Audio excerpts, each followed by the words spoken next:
কয়েকদিন bed rest থাকার পরে নিজেকে যে কতটা অসহায় আর বেকার বেকার লাগতেছিল, বেড রেস্ট থেকে ওঠার পরে ভাবলাম কিছু একটা করা যাক। আর তারপরে একদম নিজের হাতে হোমমেড লাইট ল্যাম্প বানিয়ে ফেললাম, যেটার রেজাল্টটা কিন্তু এরকম ছিল। ওয়াও না? তো এটা আমি কিভাবে বানিয়েছি আর বানাইতে কি কি লাগবে সবকিছুই দেখাচ্ছি। প্রথমে আমি এখানে নিয়ে নিছি অনেকগুলা মোটা মোটা সুতা আর নিছি কতগুলা বেলুন। আমি এখানে বেলুন একটু বেশি ফুলাইয়া ফেলাইছি, এত ফুলানোর কোনোই দরকার নাই, একটু ছোট হলেই বেশি ভালো হয়। আমি বানাবো মাত্র 2টা, কিন্তু বেলুন ফুলাইছি অনেকগুলা। আমি এগুলা 5 টাকা দিয়ে লাভ শেপ কিনে আনছিলাম, তবে নর্মাল হলেই বেশি ভালো হয়। তো যাই হোক, আমার সবগুলা বেলুন ফুলানো হয়ে গেছে। আর এই আঠার মধ্যে আমি একটু পরিমাণ মতন পানি দিয়ে দিচ্ছি, তা না হলে কিন্তু আঠা অনেকগুলা লাগবে। তারপরে বেলুনের গায়ে কতগুলো আঠা লাগিয়ে নিলাম। এরপরে সুতা দিয়ে বেলুনটাকে খুব ভালোভাবে মুড়িয়ে নিচ্ছি। আর আমি মনে মনে ভাবছিলাম যে 2টা বেলুন দিয়ে বানাবো, কিন্তু ওই একটা বানাইতে গিয়ে আমার সবগুলো সুতা শেষ হয়ে গেছে। আর তারপরে আমি নিজের মাথা থেকে বুদ্ধি খাটিয়ে এইরকম করে বানিয়ে ফেলছি।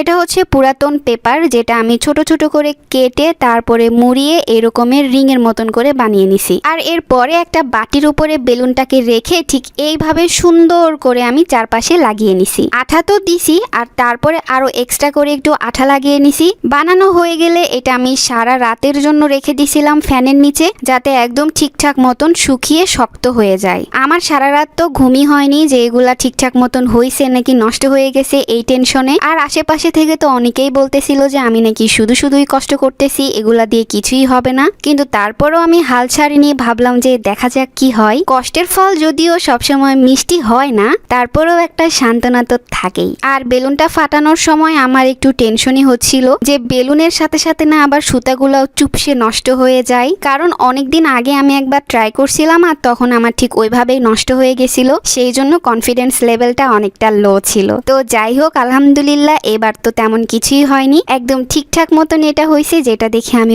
অনেক বেশি খুশি। আর আমি সবাইকেই দেখাচ্ছিলাম যে দেখো আমার এটা কিন্তু একদম ঠিকঠাক পারফেক্ট মতন হয়েছে। তোমরা বলছিলা যে হবে না, কিন্তু এটা কিন্তু আমি একদমই ঠিক মতন পারছি। যদিও এটা বানাইতে আমার অনেক সময় লাগছে, কিন্তু তারপরও আমার কাজ করতে বেশি একটা খারাপ লাগেনি, ভালোই লাগছে। তো যাই হোক, শেষ পর্যন্ত এটা যে সুন্দরভাবে হয়েছে আমি এতে অনেক বেশি খুশি। আর বেলুনটা ফাটানোর পরে এটা দেখতে এত সুন্দর লাগতেছিল যে আমি সবাইকেই দেখাচ্ছিলাম যে দেখো আমার এটা কিন্তু অনেক সুন্দর হয়েছে। আর সত্যি কথা বলতে এই কাগজ দিয়ে যেটা আমি বানাইছি এটা কিন্তু আমার সম্পূর্ণ নিজের বুদ্ধি দিয়ে বানাইছি। আর তারপরে আমি দেখলাম যে এটাই সব থেকে সুন্দর হয়েছে। আর এই যে বেলুনগুলা ছাড়ানোর পরে এটা হচ্ছে ফাইনাল লুক। না না, এখনো ফাইনাল লুক তো হয়নি, এখানে লাইট দেওয়ার পরে যে কি অসাধারণটা লাগবে সেটাই দেখাচ্ছি। তো এই হচ্ছে ফাইনাল লুক। মাশাআল্লাহ, দেখতে কিন্তু অনেক বেশি সুন্দর লাগতেছে। এটা দেখতে কিন্তু আসলে অনেক বেশি সুন্দর লাগতেছিল। কাউকে গিফট করার জন্য এটা কিন্তু একদম পারফেক্ট একটা জিনিস। কেউ পাইলে সত্যি সে অনেক বেশি খুশি হবে, আর সে যদি আমার মতন হয় তাহলে তো খুশি